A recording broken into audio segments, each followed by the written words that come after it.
What's up? It's your boy Greg, and welcome to another episode of the Milk Room Podcast. Today I have a very special guest with me. This guy is family. I've known him for a minute now, and I got to see him come up and just stay busy, stay active, and bring value to our community. Why don't you go and introduce yourself? Hi guys, hi Milk Room fam. My name is Rama Alvand, and I'm really honored to be on the Milk Room Podcast. Hey, it's a privilege to have you on here because we'll kick it off with Rama Fest. Rama Fest. Bro, how much fun was Rama Fest? That was a great time, guys. If you were there, you know how it was. So what was it like for you to so you put a show together at Milk Room, you cherry picked the artists that were going to perform, and you curated the flyer, you made the flyer, and you put all the pieces together. Like, what inspired that, or what was that like for you? I think what really inspired that was I was at the Milk Room pretty much every single day, just making music, meeting new people, and it was just like every time I'm there, I'm meeting a new artist, someone new that has to bring something to the table, and I just saw so many different types of music, and I wanted to combine it all into one night for the community. Damn, that's dope. So to me, that encapsulates like the essence of Milk Room, right? Because we want to be a part of each other's story, and like I still have people that come up to me talking about I performed at Rama Fest or I was at Rama Fest. So you've been entrepreneurial throughout all of high school, right? What are some of like the hustles or like some ways that you've been able to make money as a high schooler out there? That's a good question. Some of the ways that I've been making money while I was in high school is I've just been flipping watches. Like, to be honest, I would get some reps and I would sell them for because the people that I would sell them to, they would know it's reps. So I just have to find the target audience of what I'm selling to, and I would just sell them that. See, so that's true entrepreneurship there. It's like, know who you serve, identify what's important to your customer, and then deliver. Yeah, that's literally all it is. So like I've heard you spit game to people on like monetizing social media. Like, what are some ways that people can monetize their social media these days? I mean, monetizing social media is so important and crucial these days because a lot of people are making money through online. Just videos that you see, like that's how people keep you in their head when they see you on social media every single day. So to get monetized is probably like the first step that you need to take if you want to make money online. And for that, it's really, really simple. Like, you just have to create short videos, provide value to people, things that people really will find interesting and that they will watch and remember. I love that. So it's like we identify like the community that we want to serve, and then we go out there and we create content for them, right? Because it's hard when you're trying to talk to everyone at once, but like TikTok's really good at like taking me down rabbit holes, right? So like most recently, are you familiar with the Watch King? The Watch King, yeah. So the Watch King comes up on my feed, and next thing you know, I'm following just like the more Mazal guy. I'm keeping up with Benny. Moses. Moses. Shout out to Moses. Shout out to Moses, yeah. Moses is I love a that goat, guy. bro. I love that guy. So they know who they serve, right? It's like the watch enthusiast. I'm in it to like get an understanding of like, wow, how much does that sell for? Or like, how does that industry work? And so it's really cool how like you identify who you want to serve and then just create content for them. Yeah. It's that easy, huh? And another like important thing is you need to have a niche. Because sometimes people just create content, just random content, and it's just, there's no theme to it, you know? You need to be branded, you need a theme, and that way people can just, you're more inelastic, I feel like, if you're themed and brand. Because I know some people out there making decent money on TikTok. They'll create like a meme account, like a faceless account, and now you're utilizing AI. Yeah, it's like, so like recently, the episode before this, we made it using AI. What do you mean? So Google has this tool called Notebook LM. And so we uploaded the Milk Room website on there, and we're like, create a podcast based on what you learned from our website. It created the whole script? Bro, I had to drop the episode. It was that good. So if you haven't heard the episode, listen to the episode before this one. That episode was made 100% by AI. It's two people co-hosting, talking about Milk Room. They talked about anniversary drop. And so the tools are there. The tools are there. Like, it's just you got to take advantage of them and utilize them. Are you playing around with AI these days, or? I am playing around with AI. Let's hear it. What are you using it for? I'm Right now I'm still in school, guys. Like, a lot of people forget that, but I'm using AI every single day in school. Like, that's the thing that's getting me through this. And for marketing too, I do marketing for like some businesses and brands. I need to use AI, like, just because it's way more faster and automated, and I don't need to be spending hours and hours on my computer. It's a system. So wait, what kind of brands do you enjoy working with? Or like what kind of brands should reach out to you to get like this youth, to get like the cutting edge technology deployed into what they're up to? Clothing brands, man. There we go. We're here at the Milk Room, like, right. So if you're an independent designer and you need to amplify your message and build that community, slide into Rama's DMs. Slide into my DMs. That's it, huh? That's it. So, all right. So back to watches. So what's that been like for you, flipping watches? I have to say, I have to say thank you to Mocha for putting me onto selling watches. I met him at the Rama Fest. He performed at the Rama Fest. He killed it. And he's the one that actually showed me how to start flipping watches and where to get them, who are the right people to sell to, the crucial points of it. So I owe it all to him. I love it. So if you need a watch, tap in with Rama. He'll take the order and get you that watch, right? Just let me know what you need and I got it. I love it. It's so simple. I love it. So you're at Calabasas High. Calabasas High. What's that like? What's the scene like there? Because I'm talking, like, our listeners, like, throughout the rest of the country or world, like, they're probably like, wait, Calabasas High. Yeah. Like, is it all Beamers and Mercedes and Bentleys in the parking Like rich lot? kids, like. What's that environment like? No, you guys, I thought the same thing before I went to Calabasas. It's not as bad as you think, but you're going to see some crazy cars there, and you're going to be like, damn, these people they're using their daddy's money. Like, no, but it motivates me every day. I'm like, shit, one day I'll be driving one of these by myself. But what an opportunity. Like, what a beautiful customer base. Yeah, for real. Right? So, like, here, like, are these people that have access to money, resources, connections, events, right? Oh, you're talking about the connections. Right, because, like, the networking there, like, you're meeting someone's kid, like, it's all network-based in LA, right? That's true. I mean, I just went to homecoming, and I was talking to this one guy, and he was telling me his dad's doing, like, real estate. He's got all these big houses, and I was just thinking, like, all of these parents, they really have something going on. I just got to talk to them and see, like, you know, what they're doing. How cool is that? Yeah. So build out that network and stay tapped in with that community, right? So what are you cooking up these days? What are you focused on when you're not at school? When I'm not at school, right now I'm just focused on bettering myself mentally, staying focused on the mission, taking everything day by day, and, you know, we'll see how it ends up. I love it. So what advice would you give to somebody that hasn't tapped into their purpose or their passion and they feel left out? Like the world, you know what I'm saying? Like, what advice would you give to somebody that's like, I don't know what I'm into just yet, but like, I feel like I should be active or doing something. What advice would you give to somebody like that?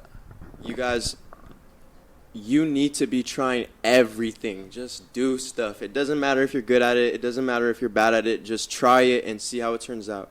And once you find something that you really enjoy doing, you're just going to inevitably keep doing it until you become good at it. And like 10,000 hours makes you a pro, like Greg told me. It's the 10,000 hour rule. You need to just be doing something more than everyone else is doing if you really want to be the best at it. How cool is that? Because that creates like an equal playing field for people, right? Like we all get the same 24 hours. It's like how we utilize it that really is where the magic is, huh? Yeah, and it's not like someone's going to do it for you. You need to just do it yourself. We're all given that time. And then people want to help you out by nature, right? Yeah. So like what I realize is when I'm in a funk, I have to take inventory of who I'm around. Yeah. And like if I'm hanging out with uninspired people and we're all broke and like, why am I feeling this way, right? It's my surroundings. So it's important to like inventorize and like. No, 100%. That's so true. It's like the people around you really represent who you are as well. And if you're around someone that's really uplifting you and motivating you every day, you're just going to be doing things that they do, you know? You're just going to keep getting better. So like my whole thing is like bring value, you know what I'm saying? Wherever I show up to, like, I'm trying to bring value, even if I never pull up again, right? Like, the chair will be left better. Yeah. You know what I'm saying? Yeah. Those little things, right? Yeah. And I don't know, maybe it's like the upbringing, right? So where's your family from, or where are your people from? My mom, my dad, they're both Persian. They both came here when they were like 5 or 8. And my mom left my family at a young age, so I've just been living with my dad and my little brother. And it's been great because it's 3 men. My dad, who's older, he has way more experience. He's teaching me what to do. And as I'm making mistakes and going through life, I'm teaching my brother what to do. You know? That's dope. That's dope. So you see your little brother like trying to tag along with you yet, or like, what are you up to, or like borrowing your clothes yet? Any of that going on? He's just always copying me. He just wants to be just like me. Oh, I love it. What a responsibility, though, right? As a big brother, like, they see you and they want to be you, and like, they see our bad moves and they see our good moves, right? They like, see all our moves. Yeah, they see all our moves. Oh, so shout out to little brothers out there, man. They're a crucial part of the process because they could be annoying. They could be annoying, but facts. But we love them. Right. So, all right. So you and your brother grew up here in LA. Like, what was that like for you? Like having access to like Melrose, being able to pull up to Malibu. Like, what's growing up in LA been like for you? So my brother was actually born here. I wasn't. Okay. So my brother has the upper hand on me. Like, he knows this place way more than I do. But I was actually born in Dubai. And I moved here when I was 5 because my dad was doing a concert out there. And once I moved out here, I just realized LA is the place to be. It's the place to be. Like, there's just way more things to do here, way more people you'll meet, so much variety. And it's like out there, you're just meeting the same, like, nationality of people. Yeah. But here, it's just so many different people come from everywhere, and you know, it's a melting pot. Yeah. And then like it drags creatives from all over the world, right? They all want to come to LA. They all want to come. So like, you've been working with creatives with Persian artists. Yeah. I see that you're involved with like some big events, Yeah. or like drawing in some awesome acts. So like, Yeah. you're becoming the plug for a lot of people that aren't in LA, right? That's true. I'm bringing out the Persians to the LA. I'm showing them how LA is. And that's how it should be. It should be like a community of people supporting and helping each other, because now when you pull up to their city, that love you're going to get, love, right? Yeah. Right. Definitely. You just got to be nice to people, and, you know, they got your back too. That's it. So what a beautiful position that you're in, right? Like, here you are, you get to like curate artists from all over the world, or Persian artists that want to pull up to LA and perform. Yeah. Like you're giving them the avenue, and then you're making sure that they sound good. Because I've seen that board you guys are working with over there. It's a nice board. We got the Midas M32. If you guys know what I'm talking about, that board is, I love it. I love it. You want to plug the venue, or? Oh yeah, the venue is Divan Palace. You guys definitely got to come out. It's not only Persians. We've had Gypsy Kings. I don't know if you guys know them. They're a Spanish and French artists. We've had so many American artists come out and sing. And on Wednesdays, we have karaoke nights. Bro, we've been looking for a karaoke spot to take over, too. That's dope. So do you have all this listed on the website? Or, like, how do people find out what's happening there? We have an Instagram. There we go. Yeah, people just check out through the Instagram. So check out their Instagram. Where in LA is it? It's in Studio City, the heart of LA. That's it. That's dope. So is it just live music? Is it a restaurant vibe? That's really interesting you asked that, because it is a restaurant, but we have a stage there, and it's all live music. Wow. So there's live music, global and home, like happening in Studio City. And I was really inspired to start doing this from Rama Fest that you showed me how to do. Like, that really inspired me, because I was like, damn, I could really work with these kind of artists and do shows for them. And I just see the look on their faces when they're performing in front of these people. Like, it really changes their lives. So I love doing that. And you get to be a part of that story for them, right? Definitely. Like some of these artists may never come back to perform in LA, or like this might be the biggest show of their life, right? Yeah. But just to be able to give them that avenue. Yeah, definitely. So who are you listening to these days? Man, you guys might hate him. I'm listening to Drake. You were. Or is it? All right.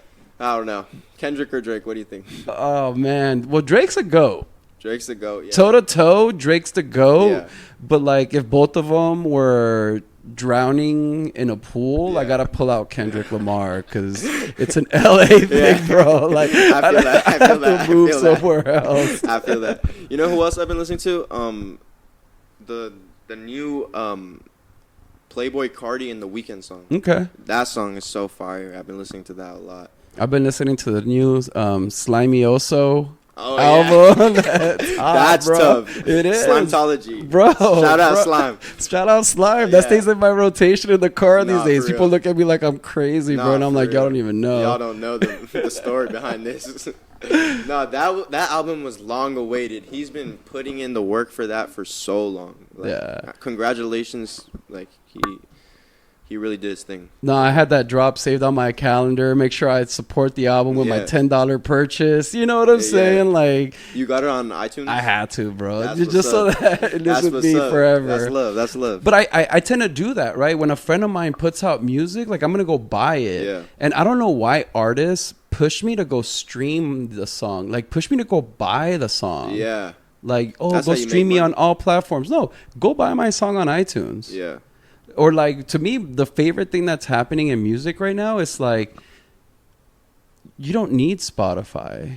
You don't need Apple Music to release music and make it heard, right? So like, one of my favorite stories is like, so Nipsey Hussle is working on his first album, right? And so he drops it and he calls it a mixtape. And his boys are like, why don't you call it an album? And he's like, because now I can go negotiate with the labels and there's no album sales behind me. So he had it planned out. Where like if I would have put my album out, sold 50,000 copies of it to the homies and the regional love, and then I go talk to a label, they're gonna treat me a little different because I only sold 50,000. But in Nipsey Hussle's case, he hadn't released an album; he released a mixtape. Yeah. And so you mix that with Kanye West drops an album and releases it on his website, right? So I go straight to his website, buy the album, download it on my device, and like I don't need Apple, I don't need Spotify to make that happen. It's just all about just word of mouth. Like, just they gotta know you. If you're good enough, like they'll know who you are. They'll stream your music. Right? They'll buy your music. That's it. So then, like, I got this friend of mine named Ryan Leslie. So Ryan drops his album, his first album, goes gold, and then he goes gold? Right. On his first album? Bro, but he was signed to a major label, right? But then the pain point was, how do I reach those same people for my next drop? Yeah. You don't. You have to do a whole new marketing campaign for that next drop, right? So he builds himself this platform called Superphone. Superphone? Right. So what Superphone does is, when I first met Ryan Leslie, he was like, oh, what's good? Here, text me your number. And I thought that was so special. And I'm like, oh, bro, here's my number. But I'm texting his Superphone. Nah. And he's building out this database of just numbers. People that rock with them. And he sends all the messages to every single number? Bro, so then when his album drops, and then he sends me a text and he's like, oh, like, what city you in so I can lock you in? Like, how old are you so I can, you know what I'm saying? Yeah. But they're creating a customer profile for me using this platform, right? So now when he drops an album, he doesn't need to put advertising behind it. He sends a text message out. Shit, and that goes back to the AI thing too, because you're saying it's asking him questions, so it's really personalizing to every single customer.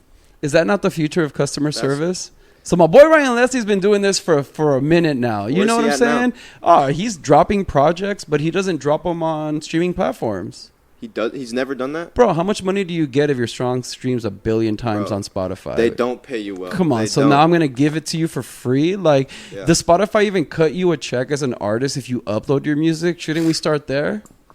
Give me something. Something. Like, I'm giving you material to make money on for free, right? I'm putting something on your app. Right. So, like, an independent artist should think about that, right? When we're dropping projects, when we're dropping music, it's like, how do I leverage a community? And to me, the heartbreak is like people that'll show up with like, oh, I've got tens of thousands of followers on Instagram. But I've seen accounts get taken down too. What do you mean? Instagram accounts get taken down by hackers, by Instagram. No, it happens a lot. So like if all your cloud is on one platform, it's not valuable. So how would so the attitude is like you spread it around, right? Yeah. You just got to tap into every single little thing. Like one time maybe post a TikTok one day, maybe post a reel one day, you know, and always like the key is on the stories, like be like, hey guys, if you fuck with me, tap in with my TikTok or tap in with so and so, you know, like get everyone to know like every single social media about you. I love it. And build out your database. Build out, yeah. Right? Definitely. So like to me what's cool is like the power of a text message. Like what Ryan Leslie was doing, bro. Right. So like if I shoot you an email, it's gonna sit in your inbox forever. But if I text you, immediate action is happening. Yeah. So like, why is my favorite independent artist not shooting me a text when his album drops? Y'all are lacking. Y'all are lacking. Come on. You know what I'm saying? And don't here, go stream my song. It's like, bro, go spend the 99 cents on my single. Yeah. And it's like as an independent artist, it's so much more hard it's so much harder to become known, you know. You're working against teams at the end of the day. So as an independent artist, you just got to be working every single day, thinking about things that other people are not doing. No one is buying your music, so you got to push your customers to buy your music. That's it. Because at the end of the day, we're making a product that needs that financial transaction behind it. It's a product. If I give you my song and you stream it for free and you hit it with the like on Spotify, like really, like what does that do? Nothing for me. Nothing. I'm good. You don't need to do that. So like these independent artists really need to rethink their call to action and like what they want me to do as a listener. And like, I don't want to go stream it. Like encourage me to go buy it. And then when I buy that single, let me show you proof of that so something else can happen. Right. Yeah. So who's in jail right now? He made a fortune off his NFT. Malone. Right. Or what's his name? He shot Megan Thee Stallion. Tory Lanez. Tory Lanez dropped an NFT project for like a single and just ran it up and crushed it and got locked up. Fuck. But like... He did that? Yeah. With the NFT? Yeah. So like, I don't know why more artists aren't like, oh, buy my single and you join my community. Yeah. And like, it unlocks this NFT world where like... Yeah. And you know, you guys know Instagram. What is that thing you were telling me about? You can make a community on Instagram, like a group. Yeah. Like you need to be taking like action on that. You can make a community with all of your followers and just send them everything at once. Like they can all interact with each other in there, and you just build like a whole community of people. So is being broke a choice? Being broke is a choice, yeah. It is a choice. But sometimes you think that it's not a choice, but you're just not working hard enough. You just got to be trying different things. And solve a problem for somebody. Solve a problem, yeah. There's problems all around. Like to me, I see like the most talented people, like I'll scroll through my feed and they're over here like, help me, I'm dying, I'm so broke. And I'm like, bro, hit me, bring my life value, like design me a visual, chop me up a video, pull up and sweep the office. You know what I'm saying? Like do something and that exchange of commerce is going to happen. Yeah. Like all around the world, there's things that need to be done. Like if you're not working for like $20 an hour, take 15, take 11, just do something, you know? Yeah. Always be working for something. Like, so we're hanging out at front of Woodland Hills one day, and the homie comes up to me. He's like, how do we make $1,000 today? And I'm like, let me think about that. And I was like, all right, we're going to need some Windex, a water bucket, and a squeegee. And like, you do the math of like how many businesses are on Ventura Boulevard. Yeah. And like how many we need to close to hit $1,000, and we're charging $15 a wash, $20 a wash. Like I'm just gonna wash the front of your windows. They got two panels too. Bro, come on. So like there's opportunity to solve problems for people, right? Yeah. It's like you just gotta be hungry and creative. So like if you're broke, if you're not feeling inspired, if you're not feeling motivated, see who you're kicking it with. See who you're kicking it for real. Kick it with some people that don't feel uninspired, don't feel broke, and then see. Because if you're around people like that, you will be absolutely embarrassed to literally just sit on your ass all day. You'll be embarrassed. How's it go? Like, you don't want to be the smartest person in the room all the time? Like, every now and then is dope, you know, but all the time? Like, I need to be in a room full of people that inspire me, that level me up. We're coming up with ideas. We're solving problems. So if your life ain't up, it's a choice. It's a choice. DM me. Like, if you're not feeling it, like, DM me at Greg Metro, and like, I'm gonna spit some game, and we're gonna link up for 15 minutes. It's simple. That's it. Like, we just gotta switch that mindset. Yeah. Let's just hit him up. What's the worst that can happen? Like, you know, There you some go. help. Just don't go. Like, if you set up a meeting with me and you don't show up, don't hit me up. That means you're not. That just means you're not really about it. You know what I'm Yeah. saying? So, like, to me, what's dope is, like, the person that hits me up and they're just like, They're there on time. Like, just help me. Yeah. And I'm like, bet. And then they're like, what do you want in exchange? I'm like, nothing. I need you to crush it. So I've realized that my superpower lies in those that I empower. Yeah, definitely. Well, I got people everywhere. I've seen that. You know what I'm saying? And you're mentoring people all the time. Bro, and it's so important for us to build a community of people that we continuously level up. Yeah, definitely. Right? So keep doing what you're doing, man. I am so proud to call you my friend, my brother. Me too. Happy belated birthday. Thank you so You're much. a goat. You know what? We got something for you. Giovanni, can you hand me that card next to that wallet right there? Yeah, that one. So from one goat to No another, here's a Michael Jordan way. 1992 card for you, bro. You guys, shout out to Greg. Right? From one goat Shout to out the another, Milk bro. Room. Appreciate you so We much. appreciate That's love. you. And stay tuned, because Rama's going to be interviewing his friends this season for our podcast. You So guys this gonna ain't the see- last time you're going to see Yeah. him. Follow him for dope content. This man keeps me on game. He keeps me inspired on Instagram, on TikTok. How do they find you on there? Find me at Rama Alvand, RAMAALVAND on all platforms. And you guys, just if you be around the Milk Room community, follow Greg, follow me, Giovanni, Armand, whoever. You will feel so much more inspired. Like, watch our content every day, you know. I don't know. And on that note, we're out.